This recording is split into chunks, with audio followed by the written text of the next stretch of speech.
Hello guys, welcome once again to my YouTube channel let's join pharmacy. तो guys आपसे एक request है, वो क्या है गाइज, डिस्क्रिप्शन के अंदर हमारा एक और चैनल है जिसका नाम है फाइरोज मेडी नॉलेज, जहां हम मेडिसिन की नॉलेज देते हैं। ठीक, इम्पॉर्टेंट मतलब बच्चों में मेडिसिन यूज़ होने वाले, ठीक है, किन मेडिसिन को किस लिए दिया जाता है, उनके डोज, सारा कुछ हम उस चैनल पर डिस्कस करते हैं। तो आप उस चैनल पर भी सब्सक्राइब बटन दबा लें, ठीक। और इस पर भी अगर नए हैं तो इसका भी आप सब्सक्राइब बटन दबा लें, नोटिफिकेशन भी ऑन कर ले और लाइक ज़रूर कर देना। तो देख लेते हैं बायो अवेलेबिलिटी, जो कि very very very very very important topic है आपके एग्ज़ाम का। ओके, यह है हमारा यूनिट 2 का बायो अवेलेबिलिटी। गाइस सबसे पहले बायो अवेलेबिलिटी, आपको पता है अवेलेबल मतलब क्या, मतलब वो ड्रग अवेलेबल होना, ठीक है, उसको हम कहते हैं अवेलेबिलिटी। तो हम बायो अवेलेबिलिटी होता क्या है, आपको मैं सबसे पहले एक बेसिक एक मॉडल दे देता हूँ। देखिए, ये ड्रग है हमारा ओरल ड्रग। इस ओरल ड्रग को सिस्टमिक सर्कुलेशन के अंदर पहुँचना है, ठीक। अब वो ओरल ड्रग सिस्टमिक सर्कुलेशन के अंदर तो डायरेक्टली तो नहीं पहुँचेगा, उसको बहुत सारा मुकाबला करना पड़ता है, सामना करना पड़ता है। सबसे पहले वो ओरल ड्रग जीआईटी के अंदर जाएगा। जीआईटी से वो क्या करेगा, वहाँ मेम्ब्रेन से वो ट्रांसफ़र होगा। आपको पता है कि दो तीन मेम्ब्रेन रहते हैं जीआईटी पर, उसको पास करके वो कहाँ जाना है, ब्लड स्ट्रीम के अंदर जाना है, ठीक। ये जो मूवमेंट है ना, हाँ, यहाँ क्या होगा, लॉस ऑफ द ब्लड होने लगेगा। फॉर एग्जाम्पल, अगर आप 100 mg अगर ड्रग लेंगे तो वो 100 mg ड्रग, ओके, जीआईटी को जाना है। जीआईटी के बाद वहाँ जो है ना लेयर्स रहते हैं, उन लेयर को चीर फाड़ के वो जाके कहाँ जाना है, वो जो है ना ब्लड स्ट्रीम के अंदर जाना है। तो यहाँ क्या होगा, हमारा ब्लड ड्रग लॉस हो जाएगा। आप अगर 100 mg ड्रग ले लिया तो वो सिस्टमिक सर्कुलेशन के अंदर पहुँचने तक उसका कॉन्सेंट्रेशन 70% हो जाएगा, या 70 mg हो जाएगा, ठीक। हाँ, इसी 70 mg को हम क्या कहते हैं, बायो अवेलेबिलिटी। मतलब बहुत आसान से, बस ये पता चल गया आपको, अगर आप 100 mg ड्रग लेंगे तो वो ड्रग जब तक सर्कुलेशन मतलब सिस्टमिक सर्कुलेशन के अंदर पहुँचेगा तो वहाँ ड्रग की कॉन्सेंट्रेशन क्या रहेगी, उसी को हम बायो अवेलेबिलिटी कहते हैं।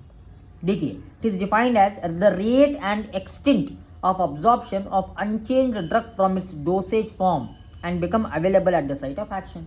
बहुत सिंपल, अगर आपको ये नहीं आती डेफिनेशन तो सादी सी डेफिनेशन देख लीजिए, the percentage of drug that reaches the systemic circulation in unchange form, इसको हम क्या कहते हैं, बायो अवेलेबिलिटी। मतलब वो ड्रग, उतना परसेंटेज ऑफ द ड्रग जो सिस्टमिक सर्कुलेशन तक पहुंचता है इन अनचेंज फॉर्म, ठीक, उसको हम क्या कहते हैं, बायो अवेलेबिलिटी। ये आपको पता चल गया, बेसिक सा डायग्राम के साथ मैं आपको समझाया हूँ, वेरी गुड। तो चलिए आगे देखते हैं objectives of bio availability. Guys सबसे पहले मतलब किस लिए बायो अवेलेबिलिटी की ज़रूरत है, इनके ऑब्जेक्टिव्स क्या है, ठीक है। Development of a suitable dosage form for a new drug entity. अगर आपको न्यू ड्रग डिस्कवर करना है तो बायो अवेलेबिलिटी की ज़रूरत तो रहेगी ही रहेगी। Then development of the new formulation, liquid formulation हो या सॉलिड फॉर्मुलेशन हो, ये डिफरेंट फॉर्मुलेशंस के लिए बायो अवेलेबिलिटी चाहिए, क्योंकि किस ड्रग किस प्रकार से काम कर रहा है, किस ड्रग का एडवर्स इफेक्ट्स या किस ड्रग तुरंत काम करेगा, ठीक है, या लिक्विड ड्रग तुरंत काम करेगा या पेरेंट्रल ड्रग तुरंत काम करेगा, ये भी जो है ना बायो अवेलेबिलिटी से हम पता करते हैं। Then control of quality of the drug product, drug के क्वालिटी को टेस्ट करने के लिए भी बायो अवेलेबिलिटी का इस्तेमाल किया जाता है। Then measures how quickly a drug enters the blood stream. आपको पता है, मतलब फॉर एग्जांपल, अगर आप लिक्विड डोसेज फॉर्म दे रहे हैं, पेरेंट्रल डोसेज फॉर्म दे रहे हैं, दोनों पर आप कंपेयर कर रहे हैं, तो कौन सा ड्रग डायरेक्टली मतलब क्विकली ब्लड स्ट्रीम के अंदर एंटर हो रहा है, वो हम देखेंगे, ठीक। Then assess the amount of the drug that reaches its target site in the body. For example, अगर आपको पेन हो रहा है पाँव के अंदर, मतलब लेग पर आपको पेन हो रहा है, तो वो पेन कितनी जल्दी खत्म हो रहा है, मतलब वहाँ ड्रग जाके उस टारगेट साइट पर अटैक कर रहा है ना, तभी तो आपका पेन कम हो रहा है, वो हम पढ़ेंगे। The route we take a drug can effect how much of its gets into our body, ठीक है। सबसे पहला रूट है पेरेंट्रल, जिसका बायो अवेलेबिलिटी 100% है, ये आपको हमेशा याद रखना है।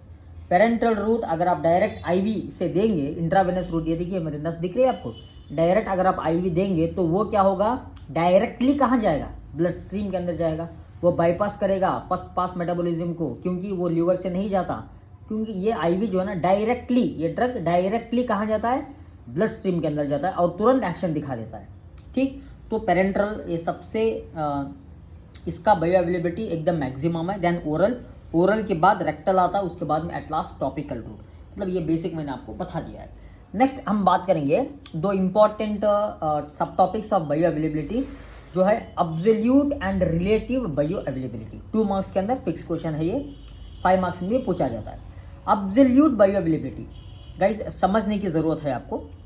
When a systemic availability of a drug administered orally is determined in comparison to its intravenous administration. अरे भाई बहुत सिंपल है। देखिए ये हमारा ड्रग है, ठीक, ये वाला, ये हमारा फॉर एग्जांपल ये है हमारा डोलो 650 वाला, ठीक। ये है हमारा सेम डोलो 650, ये है हमारा सेम डोलो 650, मगर ये है इन्फ्यूजन वाला, मतलब आईवी रूट वाला डोलो 100 mg, ठीक। ये है हमारा डोलो 100 mg।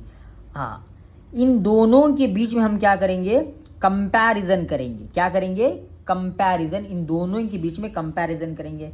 किसका कंपैरिजन, बायो अवेलेबिलिटी का कंपैरिजन, कि comparison of the bio availability of the oral drug and the IV drug. इसी को हम क्या कहते हैं guys, absolute bio availability.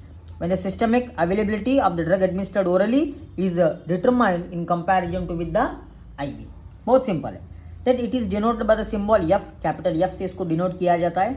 It helps to understand how well a drug is absorbed from the site and where it's given। मतलब कितना जल्दी ये ड्रग अब्जॉर्ब हो रहा है और कहाँ देने से ज़्यादा अब्जॉर्प्शन हो रहा है, आपको पता चल गया अभी। आईवी रूट के अंदर ज़्यादा अब्जॉर्प्शन हो रहा है, ठीक। Intravenous dose is selected as a standard, इसको स्टैंडर्ड डोज की तरह सेलेक्ट किया जाता है। बिकॉज ये करता क्या है, बिकॉज जो है ना ये drug is administered directly into the systemic circulation and avoids absorption side, कि ये अब्जॉर्प्शन साइड को अवॉइड करता है और ये डायरेक्टली आईवी रूट के अंदर सिस्टमिक सर्कुलेशन के अंदर चले जाता है। In intramuscular dose can also be taken, intramuscular भी हम इस्तेमाल कर सकते हैं। कब, as a standard if the drug is poorly water soluble, उसको water soluble, poorly water soluble रहना है, मतलब वाटर के अंदर वो सॉल्युबल नहीं रहना है। Sometimes an oral solution is used as a standard, but it can make harder to understand how the drug behaves in the body। हम स्टैंडर्ड मतलब ओरल ड्रग को भी स्टैंडर्ड की तरह लेते हैं, मगर हर सिचुएशन में नहीं, कभी कभार लिया जाता है, मगर बहुत सारे बहुत हार्ड रहता है अंडरस्टैंड करने के लिए ये बिहेवियर ऑफ द ड्रग को इन द बॉडी। जब हम ओरल लेते हैं मजबूरन इसको लेना पड़ता है, ठीक। ये एकदम सिंपल सा आपको ग्राफ दिख रहा होगा, ये बताऊंगा मैं आपको, बहुत सिंपल है। देखिए ये है हमारा वाई एक्सिस पर concentration of drug in plasma, मतलब ड्रग का कॉन्सेंट्रेशन इन द प्लाज्मा, और ये है टाइम। देखिए जब आप एक्वस सोल्यूशन देंगे बाय द ओरल रूट, ठीक है, ओरल रूट पर आप देंगे तो वो वहाँ क्या होगा, ऑनसेट ऑफ एक्शन जब आप देंगे ओरल रूट, वहाँ क्या होगा, ड्रग का एक्शन जो है ना वो धीरे धीरे धीरे धीरे धीरे बढ़ने लगेगा, ठीक है। धीरे धीरे बढ़ के एक पोजीशन ऐसा आएगा, मतलब वो पीक लेवल है, उसको हम जी सी मैक्स कहते हैं, आगे मैं बताऊंगा आपको। वहाँ से क्या होगा, ड्रग जो है ना वो फिर से स्टडी हो जाएगा, मतलब फिर से वो ड्रग क्या हो जाएगा, डिक्लाइन हो जाएगा, उसकी एक्टिविटी दिखा के वो कहाँ जाएगा, वो बाहर चले जाएगा, मतलब एक्सक्रीट हो जाएगा। हाँ, ये ऑनसेट ऑफ एक्शन धीरे धीरे धीरे धीरे धीरे होता है ओरल रूट का, ठीक है। यहाँ देखिए आईवी रूट का एकदम, जब आप आईवी देंगे तो वो उसका ऑनसेट ऑफ एक्शन एकदम हाई, एकदम मतलब सिस्टमिक सर्कुलेशन के अंदर दे रहे हो आप, तुरंत 5 to 6 मिनट्स के अंदर वो एक्शन दिखा देगा, क्योंकि यहाँ देखिए एकदम हाई दिखा रहा है। हाँ, वो ऑनसेट ऑफ एक्शन एकदम हाई है इसका। जब वो एक्शन दिखाएगा आईवी रूट वाला, तो एक्शन दिखाने के बाद में उसको क्या होना है, उसको जो है ना डिक्लाइन होना पड़ेगा। देखिए जैसे एक्शन दिखाएगा एकदम धड़ल से वो नीचे गिर जाएगा। तो ये हमारा आईवी इंजेक्शन, पता चल गया आपको, बहुत सिंपल। तो यहाँ फॉर्मूला देखिएगा इस, देखिए एफ मतलब हमारा क्या, एब्सोल्यूट बायो अवेलेबिलिटी, ठीक। AUC मतलब area under curve, area under curve of the oral divided by area under curve of the IV. अभी एरिया अंडर कर्व होता क्या है, देखिए ये जो आपको दिख रहा है ना, ये हमारा totally area of the oral route है। तो इसका एरिया, ये टोटली इसका एरिया जो है ना, ये एरिया अंदर वाला जो पोर्शन है ना, इसको हम क्या कहते हैं, area under curve of the oral. इस वाले पोर्शन को, एरिया को क्या कहेंगे, area under curve of the IV. उसको इंटू 100 करेंगे तो हमें एब्सोल्यूट बायो अवेलेबिलिटी मिल जाएगा। तो यहाँ एक और फॉर्मूला है, that is dose into IV का into AUC of the oral divided by dose oral into AUC of the IV into 100 कर देंगे, तब भी हमें एब्सोल्यूट बायो अवेलेबिलिटी का एक अंदाज़ा मिल जाएगा। नेक्स्ट रिलेटिव बायो अवेलेबिलिटी देखते हैं गाइस। देखिए यहाँ होता क्या है, रिलेटिव मतलब क्या है, रिलेशन, ठीक। यहाँ systemic availability of the drug after oral administration is compared with that of the oral standard of the same drug. For example guys ये है हमारा पैरासीटामोल 650। सर हमेशा पैरासीटामोल 650 मतलब डोलो 650 का एग्जाम्पल क्यों लेते हो सर? क्या आपने डोलो 650 का प्रमोशन कर लिया है? नहीं गाइस। देखिए क्यों मैं डोलो 650 का एग्जाम्पल लेता हूँ, क्योंकि ये एक सुना हुआ ड्रग है तो आपको समझने में आसानी होगी। ये हमारा है डोलो 650 वाला ड्रग, ठीक। और ये है हमारा सस्पेंशन या सिरप, सेम ये सिरप है पैरासीटामोल वाला सिरप, पीसीटी पैरासीटामोल। इन दोनों का हम क्या देखेंगे, बायो अवेलेबिलिटी देखेंगे। इसी को हम क्या कहते हैं, रिलेटिव बायो अवेलेबिलिटी। यहाँ हम क्या कर रहे हैं, दोनों ओरल डोसेज फॉर्म ही है। डोलो 650 एक टैबलेट फॉर्म है, वो भी एक ओरल डोसेज फॉर्म है, सिरप वो भी एक पैरासीटामोल है, वो भी एक ओरल डोसेज फॉर्म है। तो इनका बायो अवेलेबिलिटी कंपेयर करेंगे, देखेंगे, उसी को हम क्या कहते हैं, रिलेटिव बायो अवेलेबिलिटी, ठीक। Systemic availability of a drug after oral administration is compared with that of the oral standard of the same drug, ठीक। इसको हम क्या कहते हैं, relative bio availability. It is denoted by the symbol FR। It helps to understand how well the drug is absorbed from its specific formulation.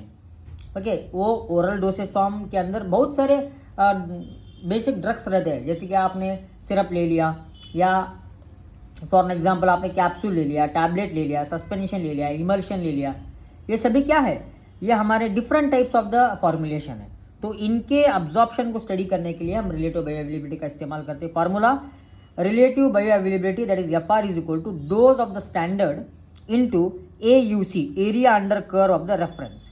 Reference मतलब test जो हम prepare करें हैं, डिवाइडेड बाय डोज, रेफरेंस वाला dose जो test वाला है, into the AUC of the standard into 100। इसको हम अगर कैलकुलेशन करेंगे, डिवाइड करके मल्टीप्लाई बाय 100 करेंगे, तो हमें क्या मिलेगा, रिलेटिव बायो अवेलेबिलिटी मिल जाएगा। एक बात आपको याद रखना है, absolute and relative bio availability expressed in percentage, दोनों को परसेंटेज से हमें एक्सप्रेस करना है, लिखना है। तो गाइज ये हो गया हमारा आज की वीडियो का एक छोटा सा नन्नू सा टॉपिक, बायो अवेलेबिलिटी। तो नेक्स्ट वीडियो में हम बात करेंगे measurement of the bio availability, जो कि इंपॉर्टेंट टॉपिक है। चैनल पर नए हैं तो चैनल को सब्सक्राइब कर ले, शेयर कर ले, लाइक कर ले। Thank you, have a nice day.